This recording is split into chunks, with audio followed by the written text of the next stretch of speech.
ricordare che oggi è il 19 marzo 2026. Buongiorno Taranto e buongiorno e tanti auguri a tutti coloro che portano il nome di Giuseppe, Giuseppa, Giuseppina, Giusi, Pino, Pinuccio, Peppe, via così, ma soprattutto tanti auguri ai papà che ci ascoltano sui 96.5, tanti auguri ai papà che ci guardano sul canale 94 del digitale terrestre, tanti auguri al mio di papà e tanti auguri insomma a tutti coloro che vi hanno fatto da papà, perché poi insomma essere padre non è semplicemente concepire o mettere al mondo qualcuno, ma chi magari in quel mondo ti accompagna e ti aiuta e non ti fa sentire solo. Bentrovati e buongiorno Taranto, bentrovati a questo appuntamento con la musica e l'informazione mattutina di Cittadella alla radio, bentrovati in questo spazio in cui proveremo a raccontarvi come sempre tutto quello che c'è da sapere per affrontare la giornata in maniera consapevole qui a Taranto. Oggi cominceremo a raccontarvi dal porto di Taranto, presentate le opere triennali della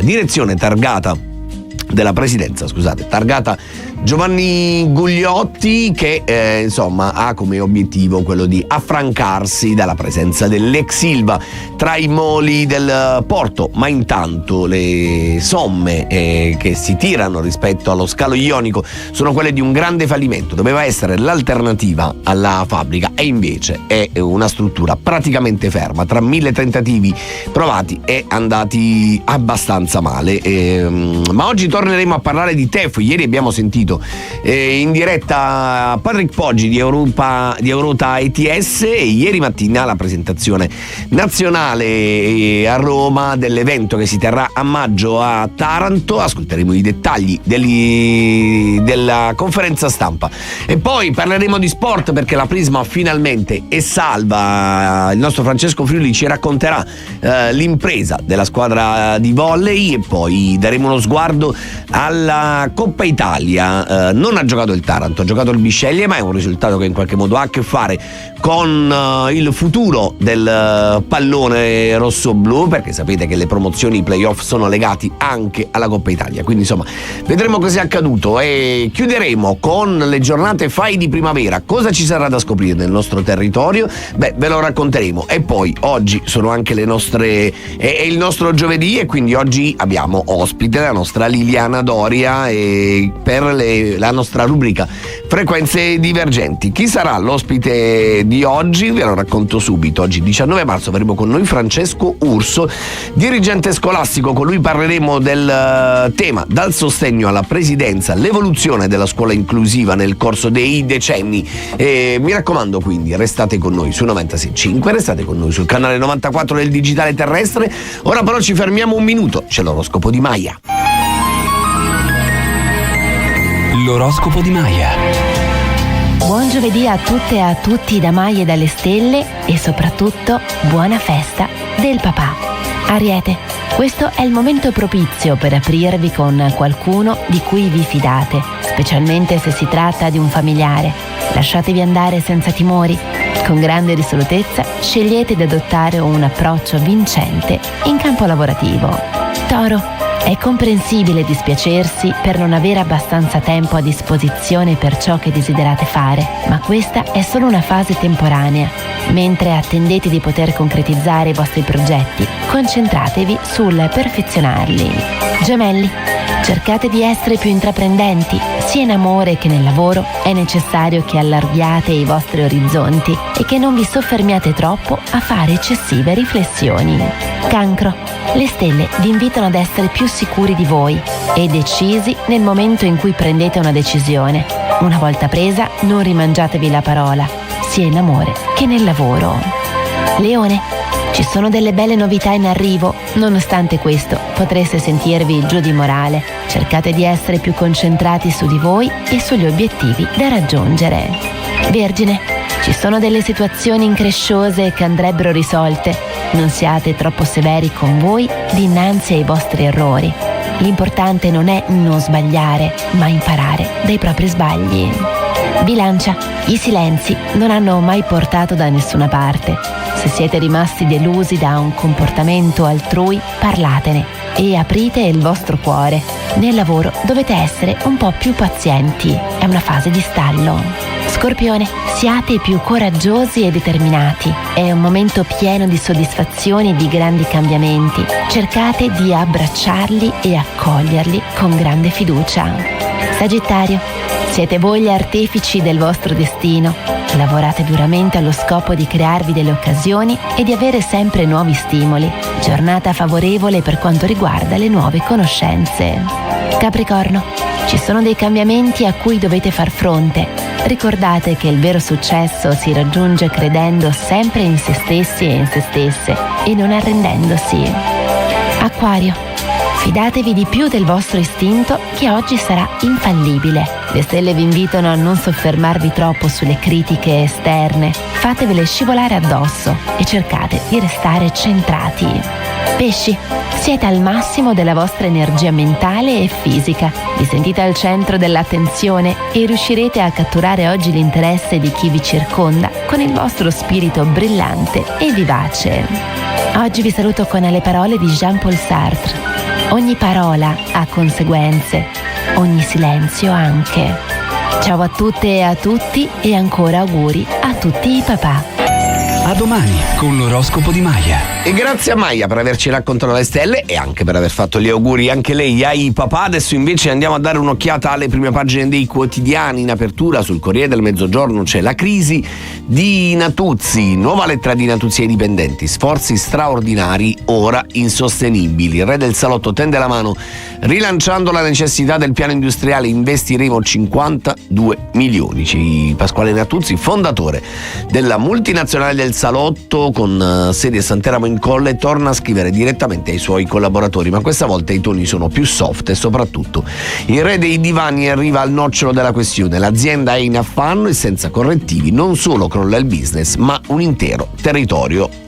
Andiamo invece a dare un'occhiata al referendum al centro della pagina di Corriere, il sì o no, le squadre in campo, la quasi totalità dei procuratori contrari alla riforma e Lecce invece roccaforte dei favorevoli. Nei giorni scorsi avete anche assistito a questo duello in Punta di Fioretto tra il procuratore della Repubblica Capoccia e il procuratore generale. Capoccia in intervista a Rete 4 aveva dichiarato che favorevole al sì, Capoccia aveva dichiarato che esistono PM in grado di influenzare i giudici, una dichiarazione oggettivamente particolarmente pesante, alla quale poi ha replicato Ludovico Vaccaro, procuratore generale di Lecce, che ha detto non solo non è vero, ha detto ma se fosse vero sarebbe un reato ed è una roba da denunciare, e quindi i vertici degli inquirenti salentini insomma sono in un momento sicuramente di particolare tensione e scollamento. Andiamo invece a dare un'occhiata ora alla Gazzetta del Mezzogiorno. Pieno meno caro, decreto del governo, taglio di 25 centesimi al litro, la guerra colpisce l'energia, missili su gas e petrolio. Avete ascoltato anche l'ultima notizia che arriva dal Medio Oriente, un missile di Teheran ha colpito Doha in Qatar, 5 missili erano stati lanciati, 4 sono stati intercettati, uno invece è andato a segno su una centrale energetica e quindi c'è stata immediata la reazione di Trump che ha detto se continuano a bombardare in questo modo la risposta sarà particolarmente dura. Non che finora le cose siano state delicate, però ecco. Andiamo invece ancora sulla Gazzetta. Referendum, i no invadono Roma, le imprese votate. E invece si parla di sventato assalto al blindato, arrestati in 13 tra Cerignolani e Foggiani. Bande Nazione vicino Modena, ferito un agente, una vera e propria centrale di professionisti nella provincia d'Auna per quanto riguarda l'assalto ai portavalori, squadre davvero, batterie organizzate che ormai agiscono in tutta Italia, incredibile. Ci fermiamo un minuto, tra un po' vi leggiamo tutti gli altri giornali come l'Edicola, il Nuovo Quotidiano di Puglia, adesso però è il momento della New Hit. Pronti per continuare la nostra rassegna stampa dopo Corriere e Gazzetta. Ecco l'edicola: caro carburanti, pioggia di esposti e segnalazioni alla Guardia di Finanza. Il Codacons si rivolge alle procure di tutte le province pugliesi e Fabio Tarantino, presidente della provincia di Lecce, chiede maggiore vigilanza sul territorio del Salento. Ieri però, come sapete, è arrivata contemporaneamente anche il decreto legge che taglia di 25 centesimi il costo del carburante. Ci sono nel decreto previsti anche una serie di interventi contro le speculazioni. Firmato ieri dal presidente Mattarella. Attendiamo l'entrata in vigore, ma soprattutto attendiamo di capire questo taglio su cosa si basa. Nei giorni scorsi c'era stata l'ultima genialata del ministro degli esteri Antonio Tajani, che aveva detto: contiamo di tagliare le accise ma di aumentare l'IVA. Quindi, come dire, mi aspetto, speriamo davvero che non ci sia una compensazione da qualche parte, perché altrimenti sarebbe veramente una beffa. Sull'edicola, al centro della pagina, si parla di laurea falsa. A processo Fiorella, moglie dell'ex consigliere Caracciolo. Ricorderete la storia di Carmela Fiorella, aveva ottenuto un posto, credo, in Aeroporti di Puglia, grazie a una laurea proprio falsa, nel senso che era proprio stata falsificata, cioè costruita, tipo, hai presente i film, però ecco, fatta un po' così, tanto che qualcuno se n'era accorto e ha detto, insomma, a un certo punto Massimiliano Scagliarini pubblicò questa storia sulla Gazzetta del Mezzogiorno e divenne uno dei casi più emblematici, insomma, della Puglia.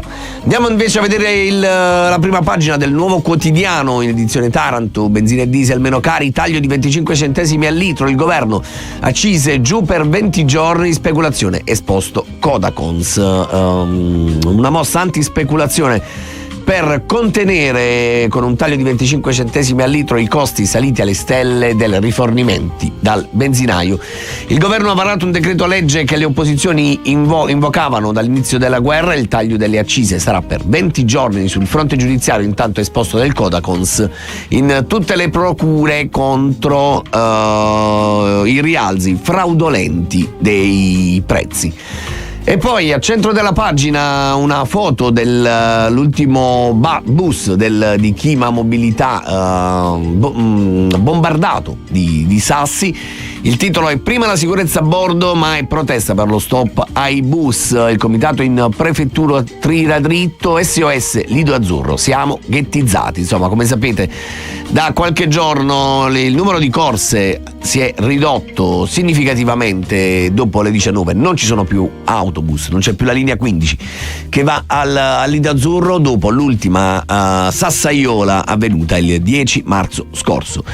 Chiudiamo con una notizia che arriva da Siderweb, che boccia l'ex Ilva di Taranto. Acciaio, altro crollo per l'export, Taranto fuori dalla top 10 italiana. Questo e tanto altro, mi raccomando, lo trovate e lo leggete sui giornali. Noi tra un po' cominciamo i nostri approfondimenti. Quando torniamo vi parliamo del porto di Taranto. Adesso il porto, diciamo, questa grande ipotesi alternativa che in realtà al momento non ha dato grandissimi risultati, quantomeno non quelli sperati.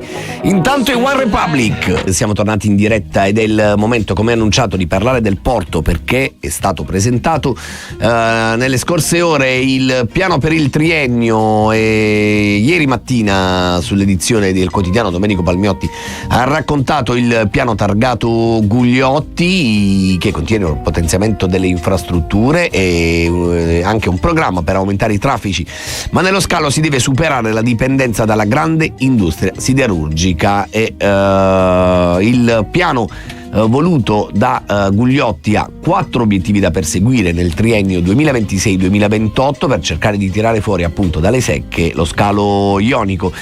Questi 4 obiettivi sono la transizione green, lo sviluppo dei traffici, la promozione e la transizione digitale, oltre la governance e la cooperazione. Tutto questo unito al potenziamento e alla riqualificazione infrastrutturale per 574.725.000 euro, con vari lavori che si prevede di finire negli anni. Il porto in questo momento è sostanzialmente fermo. Provate, giusto per dare un'idea, il mese scorso il meno 32% della movimentazione rispetto al 2025, se considerate che le cosiddette rinfuse, cioè il materiale e le materie prime dell'ex Ilva, sono calate del 50%. Gli sbarchi e gli imbarchi hanno cifre con un meno davanti, quindi l'obiettivo è davvero quello di provare a cercare un'alternativa alla grande industria attraverso il porto, ma i tentativi fatti finora sono davvero andati male. Ce lo racconta il nostro direttore Enzo Ferrari. Finora è stata una scommessa perduta. Il porto doveva segnare la svolta verso l'emancipazione dell'economia di Taranto dalla grande industria, non più solo acciaio ma traffici marittimi. Agli inizi del nuovo millennio lo sbarco di Evergreen aveva fatto credere davvero che si fosse ad un cambio di passo epocale, e invece un quarto di secolo dopo il porto è praticamente fermo. Evergreen è andata via e altre occasioni sono andate perdute con l'aggiunta di una concessione beffa ai turchi di Ilport, il molo polisettoriale praticamente inutilizzato. La crisi del siderurgico ha amplificato questo vuoto. Non solo non è decollato il traffico dei container, ma si è ridotta ai minimi termini anche la movimentazione industriale. Insomma, un fallimento. Ora c'è il nuovo piano operativo triennale a segnare una programmazione che promette una nuova svolta, mentre i traffici a febbraio hanno segnato un calo del 32% rispetto allo stesso mese del 2025. Il piano è stato presentato dal presidente dell'autorità di sistema portuale Giovanni Gugliotti. Obiettivo fondamentale: la transizione verde. Il porto destinato ad avere un ruolo di hub energetico, in particolare per l'eolico offshore, con i 28 milioni destinati dal governo. Le aree retroportuali potrebbero inoltre ospitare gli impianti per la produzione di idrogeno verde. E ancora sviluppo della intermodalità per diversificare rispetto alla produzione industriale. E ancora una volta si parla di dragaggi e riqualificazione degli ormeggi, impulso al trasporto ferroviario e alle autostrade del mare. Ma grande attenzione viene posta anche al traffico delle crociere, con riferimento alla costruzione del nuovo terminal. Sulle prospettive del porto, tuttavia, si abbattono le critiche della CGIL, con il segretario generale Giovanni D'Arcangelo, secondo il quale intorno allo scalo di Taranto non vi sarebbe alcuna idea di sviluppo e soprattutto nessuna condivisione con il territorio da parte del governo, a differenza di ciò che si sta sviluppando a Civitavecchia, dove è stato presentato un progetto per la realizzazione di un parco eolico offshore di tipo floating. D'Arcangelo sofferma l'attenzione anche sull'investimento da 61 milioni di euro per il nuovo bacino galleggiante in Arsenale e si chiede se questo intervento finisca per escludere i 28 milioni previsti per l'eolico offshore al porto, magari proprio in favore di Civitavecchia. Insomma, secondo il segretario della CGIL, su Taranto piovono milioni, ma finora non un posto di lavoro in più è stato creato e nessuna crisi aziendale risolta. E insomma, la speranza ora è che ci si possano arrivare le condizioni per far ripartire lo scalo ionico e provare davvero a costruire un'alternativa per il territorio anche attraverso gli scambi commerciali al porto, ma non solo le navi da crociera, ma insomma, e soprattutto che sia un porto libero anche in questo caso dall'ex Ilva di Taranto. 7:52 il nostro rewind in questa giornata del 19 marzo dedicata alla festa del papà, San Giuseppe. Tra l'altro festa particolarmente sentita soprattutto al sud Italia, sia dal punto di vista proprio dell'onomastico al nord, come dire, non se li caga più nessuno, ecco, per dirla facile. Al sud invece l'onomastico è ancora una festa sentita, quindi insomma alla festa del papà si aggiunge quella di San Giuseppe, che è insomma venerato in tanti comuni della provincia. Provate a pensare, insomma, tanto per cominciare, a Taranto città, che insomma ha una chiesa dedicata al padre putativo di Gesù in via Garibaldi, e poi a San Marzano di San Giuseppe, che insomma porta il nome del santo nel suo comune, le grandi tradizioni delle fascine di legno e dei falò che ci sono, che però insomma anche a causa delle diverse condimeteo sono stati a San Marzano i festeggiamenti sono stati rinviati al 20 e 21, e la stessa cosa anche a Monteiasi, si festeggerà il 20 e 21, e a Faggiano invece i festeggiamenti entrano nel vivo oggi e si concluderanno anche in questo caso sabato 21. Cambiamo però ora argomento, parliamo invece non solo di tradizioni di Sud, ma di innovazione, tecnologia, tutto quello che in qualche modo garantisce una sostenibilità futura. Ieri è diventato argomento del TEF, Taranto Eco Forum, presentato ieri a Roma. Ci racconta i dettagli Valentina Castellaneta.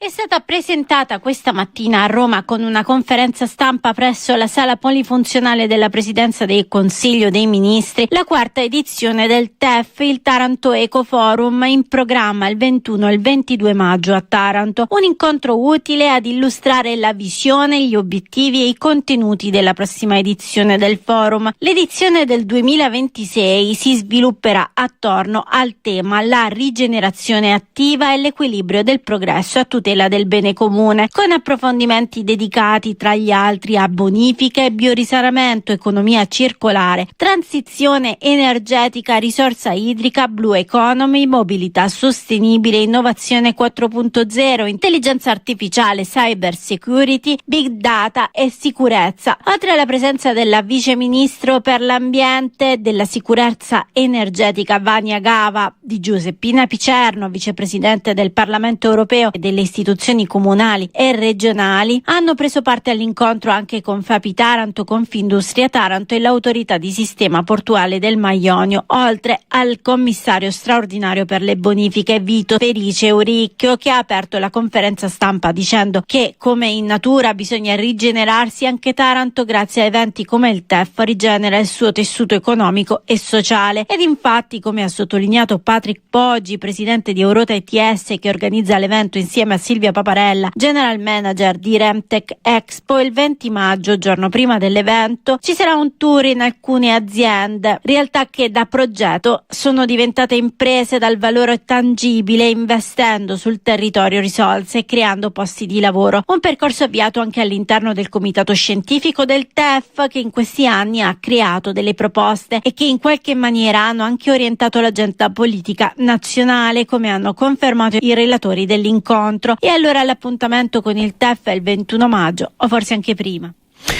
E allora il 21 maggio l'appuntamento con il Taranto Eco Forum, e noi invece abbiamo parlato di San Giuseppe, della festa del papà di oggi, auguri a tutti, però tra 2 giorni anche la primavera, GIS.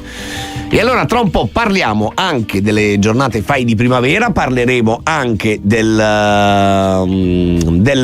Taranto e in realtà indirettamente parleremo di sport, perché ieri si è giocata la Coppa Italia e i risultati potrebbero in qualche modo aprire qualche porta per il futuro dei rossoblù, ma soprattutto la notizia che arriva dallo sport è quella della Prisma Volley, che si è salvata finalmente. Tra pochissimo ne parliamo con il nostro Francesco Friuli. Adesso invece vi lasciamo in compagnia di Lenny e questa è la sua Toldia. Le 8.07 comincia così la seconda ora di Buongiorno Taranto, e come annunciato parliamo di sport perché ci sono 2 buone notizie. La prima arriva dal volley, la Prisma Taranto è salva, e poi parleremo anche di Coppa Italia, ma andiamo per gradi e diamo il bentornato al nostro Francesco Friuli. Buongiorno Francesco.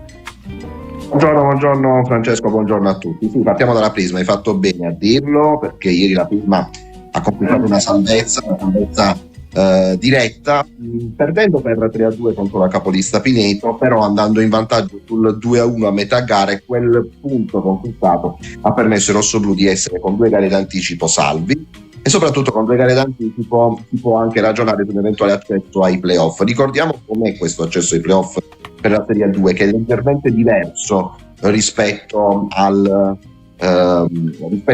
Serie A. Dalla seconda alla settima ci sono i playoff, mentre invece la prima si qualifica direttamente alla semifinale. Cosa significa questo per Taranto? Che fino ad ora noi consideravamo l'8° posto, quello della salvezza diretta. Bene, è stato raggiunto tecnicamente. Adesso si può pensare, visto che il 7° posto dista soltanto 1 punto, di poter sperare nella post-season. Non sarà facile, sono molte le squadre invischiate e qualsiasi calcolo in questo momento sarebbe sbagliato, quindi l'appuntamento per i calcoli è spostato almeno al lunedì prossimo, quando poi mancherà una partita al termine della stagione regolare. Però la vittoria di ieri di Taranto sul campo, sia la salvezza, sconfitta per 3-2, lo ripetiamo ancora, contro Pineto, lascia ben sperare, perché all'andata Taranto perse per 3-0 in maniera netta contro la capolista. Invece ieri Taranto ha dimostrato di sapersela giocare anche contro una squadra tecnicamente più forte.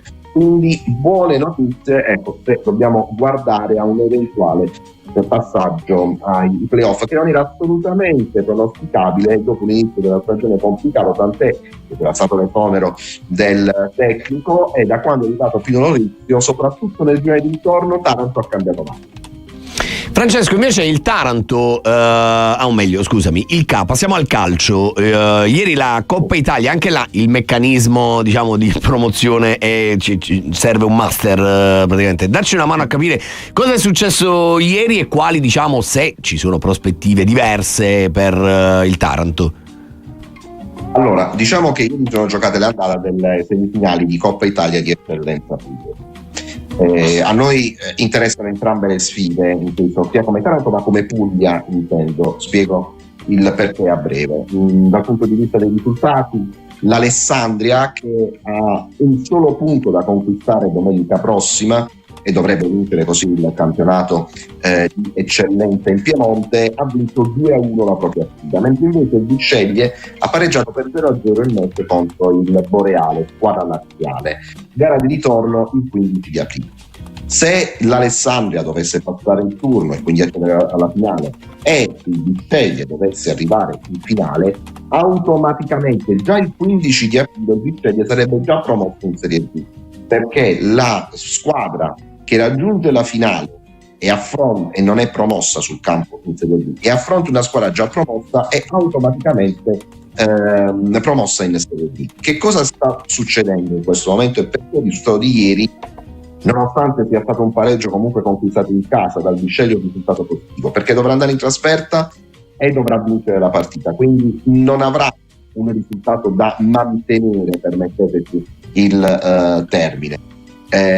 Poi il Bisceglie in campionato ha al momento 5 punti sul campo di ritardo, 8 punti di ritardo rispetto al Brindisi, 5 se dovesse vincere il recupero della prossima settimana contro lo Spinazzola, e pertanto il primo posto diventa difficile per il Bisceglie. Il quadro, tra virgolette, che noi stiamo descrivendo qui come quadro esatto, quadro magico, ecco, dovrebbe essere Brindisi promosso sul campo in Serie B, Bisceglie promosso attraverso la Coppa, apertura dei playoff dal terzo al sesto posto in classifica, e qui rientrerebbe il Taranto, che sta sperando ovviamente di poter arrivare ai playoff da questa strada, anche se in campo al momento i rossoblu in classifica hanno 6 punti di ritardo rispetto al Bisceglie. Un ritardo, questi 2 punti, che potrebbe diventare in caso di successo contro lo Spinazzola 9 punti, ma se il Taranto dovesse mantenere questa distanza dei 9 punti, insomma, da qui allo scontro diretto che ci sarà a Brindisi del Taranto e del Bisceglie contro il Canosa, il Taranto potrebbe addirittura conquistare sul campo i playoff. Però tutti questi calcoli, ecco, che abbiamo spiegato, vengono semplificati il 15 di aprile, in maniera molto semplice. Noi da qui al 15 di aprile cosa possiamo dire? Che il Taranto deve vincere quante più partite possibili. Qual è la regola aurea, diciamo? Ecco. La regola è che il Taranto deve vincere tutte, mantenere il terzo posto in classifica quantomeno, rimanere a distanza di sicurezza dal Bisceglie, che al momento sta avendo, e sperare che il 15 la finale sia Alessandria-Bisceglie. Qualora, ripeto, il Bisceglie dovesse raggiungere la finale, da quella sera il Taranto ha la speranza di poter accedere ai playoff. Se poi il Brindisi ha vinto il campionato nel frattempo fino al 15 di aprile, situazione possibile, non impossibile, il Taranto sarebbe certo al 100% di disputare i playoff, e quindi incomincerebbero 2 mesi di passione, perché poi si chiude il 14 di giugno eventualmente con questa post season, e come al solito quando si arriva ai playoff poi si comincia a sperare. Vabbè, e quello è un altro discorso. Francesco, io l'ho capito adesso il meccanismo dei playoff, perché ce l'hai spiegato davvero bene. Non garantisco di ricordarmelo fino ad aprile, quindi sappi che tornerò a chiedertelo. Intanto grazie davvero per essere stato con noi anche questa mattina. Abbiamo appuntamenti da ricordare, Fra? Sì, abbiamo l'appuntamento di domenica da ricordare, Novoli Taranto 14:55, radiocronaca diretta dalle Cotocezzi. Vi racconteremo questa giornata di campionato, che poi sarà l'ultima prima di Pasqua, perché c'è il turno di riposo per il torneo delle regioni, dove dovrebbero partecipare 3 giocatori del Taranto, torneo delle regioni che quest'anno si disputa in Puglia, e poi il Taranto riposa a Pasqua, tornerà il giovedì dopo Pasqua e incomincerà le ultime 4 gare di campionato, di cui queste 4 gare di campionato 2 si giocheranno in 4 giorni, una il giovedì e un'altra la domenica. Ecco perché dicevo Francesco, noi a quella data del 15 potremo arrivare con tanti giochi fatti in Puglia e molta più semplicità nel raccontare quelli che sono i playoff. E allora torneremo a raccontarlo. Intanto grazie davvero a Francesco Friuli per essere stato con noi, buona giornata e buon lavoro Francesco. Ciao Francesco, buon lavoro a tutti. E noi invece tra pochissimo, quando torniamo, vi parliamo delle giornate FAI di primavera. Torna la manifestazione che riapre luoghi, racconta storie vecchie, quasi dimenticate, sconosciute. Anche a Taranto presentati i luoghi che sarà possibile visitare in questa edizione 2026. Quindi mi raccomando, non andate via, restate con noi e vi racconteremo dove andare nel prossimo weekend. Io so dove andrò nel prossimo weekend perché è il compleanno di mia moglie, quindi credo che le giornate di primavera io le vivrò in maniera diversa quest'anno. Adesso però vi lasciamo con Resta con me e Bambole di Pezza. 19 marzo, questa festa del papà anche nel rewind di oggi. E adesso invece ci spostiamo a guardare la primavera che comincia fra 2 giorni e come tornano le giornate FAI del Fondo Ambiente Italiano. Quali sono i luoghi da visitare a Taranto? Ci racconta tutto Federica Pompamea.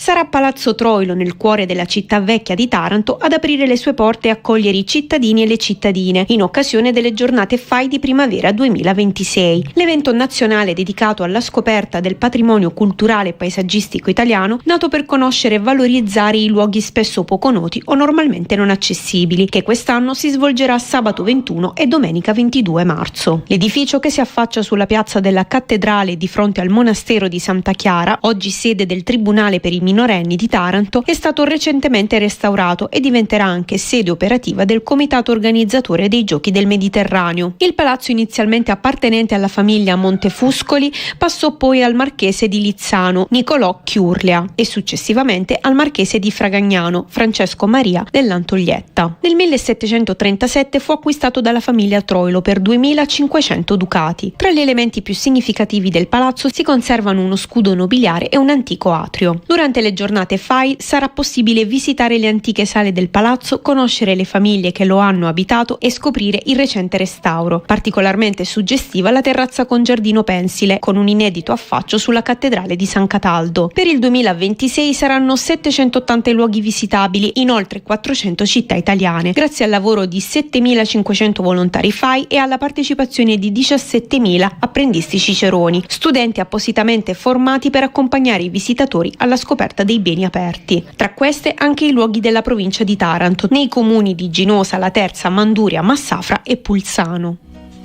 Insomma, un'offerta davvero significativa. Poi sono belli queste scoperte, queste giornate dedicate alla scoperta ti permettono di sapere che c'è una ricchezza incredibile, davvero incredibile, che merita di essere conosciuta, protetta e valorizzata. E come annunciato, ora parliamo di cronaca, vi raccontiamo gli ultimi sviluppi di un'inchiesta che risale a tanto tempo fa, una di quelle che sembrano poi svanite nel nulla e invece insomma i processi, le inchieste vanno avanti.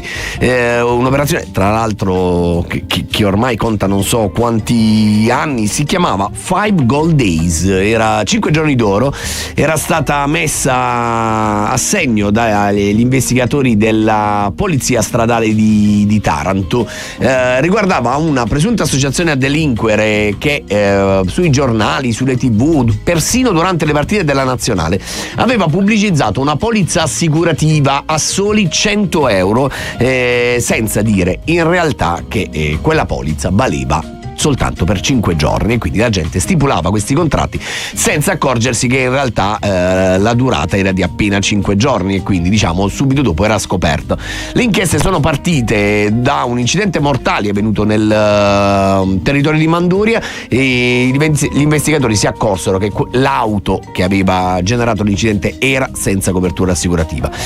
Sono partite le indagini che hanno messo in piedi questo sistema che aveva prodotto davvero giri di incassi milionari ufficiali da parte di questo gruppo guidato da Marcello Blasi, un tarantino per il quale nei giorni scorsi il pubblico ministero Francesco Sansobrino ha chiesto una condanna a 8 anni e 4 mesi di reclusione. A processo c'erano anche altri 3 soggetti. L'accusa ha chiesto la condanna a 3 anni e 6 mesi per Antonio Blasi e Francesco Anichiarico, e infine 3 anni e 4 mesi per Pierpaolo Scatigna. Pensate, l'inchiesta venne alla luce nel 2014 con gli arresti di alcuni di questi imputati, sono trascorsi appena 12 anni e stiamo per arrivare alla sentenza di primo grado. Ecco, giusto per dire che la giustizia è lenta ma inesorabile, però ecco, tra le esigenze in questo momento del sistema giudiziario italiano evidentemente c'è qualcosa che bisognerebbe tenere a mente.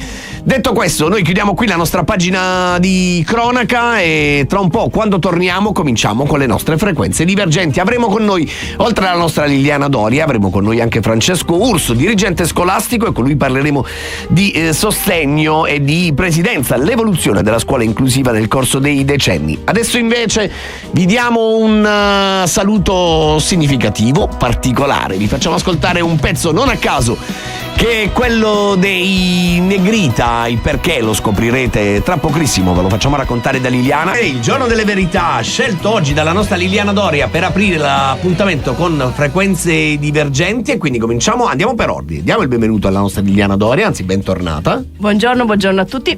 E diamo il benvenuto qui a Cittadella, alla radio Cittadella TV, al dottor Francesco Urso, dirigente scolastico. Buongiorno. Buongiorno a voi. Con voi parleremo questa mattina di un tema legato sempre alle neurodivergenze, dal sostegno alla presidenza all'evoluzione della scuola inclusiva nel corso dei decenni. Ma prima, Liliana, il solito appuntamento ormai fisso. Raccontaci perché il giorno delle verità dei Negrita per aprire questa puntata. Questa canzone è una delle mie, devo ammettere, preferite. Per me descrive davvero il dottor Urso. Il dottor Urso è una persona che ho il piacere di conoscere davvero da tanti anni. È una persona che la si contraddistingue per una particolare verità, schiettezza, e questa verità, questa schiettezza viaggia di pari passo con una lunga professionalità, soprattutto legata al mondo delle neurodivergenze e disabilità, perché il dottor Urso proviene, insomma, come abbiamo detto poc'anzi, dal mondo del sostegno. L'ha fatto davvero con profonda vocazione, oltre che preparazione, che chiunque conosce Francesco. Quindi è uno di quelli che l'ha fatti sul campo per davvero. Quindi, sì. Chiunque conosce Francesco sa anche di essere una persona particolarmente acculturata e formata, quindi ha portato, ha avuto in tempi non sospetti la volontà e la forza di unire e integrare, includere quella che è la formazione curriculare con il mondo delle disabilità.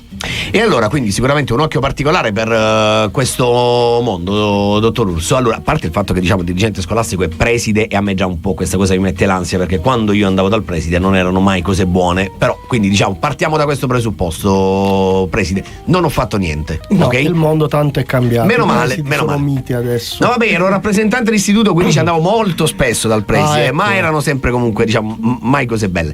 Va bene, allora, dottor Urso, parliamo di evoluzione della scuola inclusiva nel corso dei decenni. Quanto e se è cambiata la scuola dal punto di vista dell'inclusione? L'inclusione è un settore molto complesso della scuola italiana. La scuola italiana è l'unica in Europa che ha un modello di integrazione e inclusione dei ragazzi diversamente abili nelle classi comuni. Questo è iniziato alla fine degli anni 70 ed è in costante evoluzione fino ad oggi. Non è un terreno facile su cui lavorare, perché la figura chiave che è stata istituita dal legislatore è il docente di sostegno, che è il docente per l'integrazione e per l'inclusione.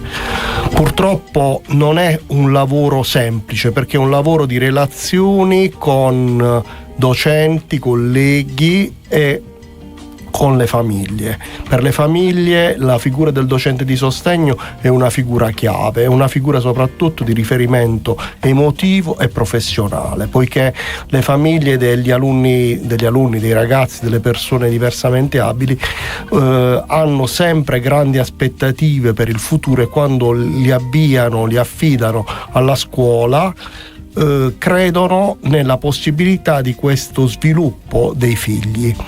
E da questo punto di vista, queste aspettative oggi riescono a essere soddisfatte, Preside? Parlando in maniera molto sincera, soltanto in parte, perché l'inclusione è come adesso è evoluto l'inserimento degli alunni diversamente abili nella scuola, è un settore tutto da costruire. L'inclusione, devo dire la verità, non si costruisce tanto con la legislazione, ma si costruisce con la quotidianità che deve essere molto molto condita di umanità prima di tutto, ma anche di tantissima professionalità e studio. Lei prima diceva che come scuola riusciamo in parte a soddisfare le aspettative delle famiglie. Che cosa manca alla sicuramente scuola? Manca ancora una piena realizzazione dell'inclusione, perché il mondo della disabilità è molto vasto, e negli ultimi anni la parte del mondo della disabilità che si sta espandendo è proprio quella delle neurodivergenze. Le neurodivergenze sono quindi parliamo sostanzialmente di mancanza di conoscenza, competenza da parte del personale scolastico, o di strutture di altro tipo che servono alla scuola per facilitare questa inclusione? In realtà la mancanza di conoscenza non è solo quella del personale scolastico, ma è anche quella del personale sanitario, perché il mondo della neurodivergenza è un mondo tutto da scoprire. Cioè abbiamo fatto una rubrica apposta. Appunto, lo spettro autistico, che è ormai ha una vastità praticamente illimitata, descrive una serie di personalità che possono spaziare dalla persona che si ricorda tutti i campionati di calcio dal 90 fino al 2026, o anche dal 1890, oppure dalle persone addirittura non vocali. Chiaro. Allora, Presidente Urso, la interrompo un attimo solo perché dobbiamo andare in pubblicità, ma ripartiamo magari proprio di qua, ecco, da che passi dobbiamo compiere, di cosa abbiamo bisogno per provare a alzare gradualmente, compatibilmente con le forze che abbiamo, le risorse che abbiamo, il livello di risposta alle famiglie. Restate con noi, perché torneremo a parlare di frequenze divergenti con la nostra Liliana Doria e con il dirigente scolastico Francesco Urso. Tra poco invece torniamo alle nostre frequenze divergenti, oggi con Liliana Doria e con Francesco Urso, dirigente scolastico. Stiamo parlando della scuola e dell'inclusione, stiamo parlando del livello di risposta che il mondo dell'istruzione e della didattica riesce a offrire alle neurodivergenze e alla disabilità, alla diversità più in generale. Allora, Liliana, rispetto ai contatti che tu hai con le famiglie, qual è la principale emergenza che ti sembra di cogliere, di leggere tra le famiglie quando parlano della loro esperienza scolastica? Allora, innanzitutto, che tipo di indirizzo va bene per il profilo del minore? Okay. La prima cosa che ti chiedono è proprio questa lettura orientativa di quelle che possono essere poi le possibilità che il minore diversamente abile o semplicemente neurodiverge, un po' più semplicistico dire semplicemente, però il minore neurodivergente è giusto che affronti secondo la propria non solo volontà e propensione, anche secondo il proprio funzionamento cognitivo, è una cosa molto specifica. Dopodiché, se ci dovesse mai essere bisogno di un sostegno, il timore di trovare un insegnante che abbia continuità in tutto il ciclo scolastico interessato e che sia formato a prescindere dai miliardi di corsi che si fanno, argomento che abbiamo abbondantemente trattato i primi TFA, sia oggettivamente formativo e performativo nella figura del professionista in questione. Presidente Urso, invece mi permetto di chiederlo, dalla sua esperienza, diciamo, da insegnante di sostegno a dirigente scolastico, quali sono invece le mancanze che lei ha visto nelle famiglie? Uso la parola mancanza ecco, per dire quali sono gli aspetti sulle quali le famiglie comunque hanno bisogno di crescere, ecco, di migliorare, perché poi non è sempre colpa della scuola. Beh, ci sono sicuramente degli aspetti dell'inclusione che devono essere anche meglio compresi dalle famiglie, perché svolgere tutte le attività in maniera indiscriminata non è vera inclusione. Ci sono delle cose che si possono fare, delle cose che non si possono fare, cioè bisogna, come in tutti i campi, ammettere i propri limiti. Ci sono delle attività, ad esempio, perfettamente inutili, neanche inclusive, che alcune famiglie si ostinano a voler imporre ai figli, che magari si stancano o si annoiano in quelle attività, perché bisogna essere molto attenti nell'offerta formativa nei confronti dei ragazzi. Anche in questo caso è una questione sostanzialmente di fiducia, di affidarsi a chi magari con competenza dà un consiglio. Sicuramente sì, perché anche nella scelta stessa dell'indirizzo scolastico bisognerebbe fidarsi di più e affidarsi, perché in questo caso proprio affidarsi nei dirigenti scolastici, perché noi conosciamo bene i piani di studio e se viene suggerito un tipo di scuola per un altro, un indirizzo per un altro, è perché si ha bene presente ciò che può essere e ciò che non può essere. E volevo chiudere con una domanda quasi secca. A Taranto a che punto stiamo, preside? Abbiamo ancora molto da fare e molta strada da percorrere. Però i passi che abbiamo fatto? Diciamo che sono stati molto importanti da un punto di vista della accettazione, però tante cose, su tanti aspetti si è anche tornati indietro, perché questo è colpa soprattutto di una dinamica di formazione dei docenti di sostegno che è cambiata troppo spesso. Questa è un'altra questione di cui, come dire, spesso ci siamo occupati e magari torneremo ancora ad occuparcene. Grazie a Francesco Urso, dirigente scolastico.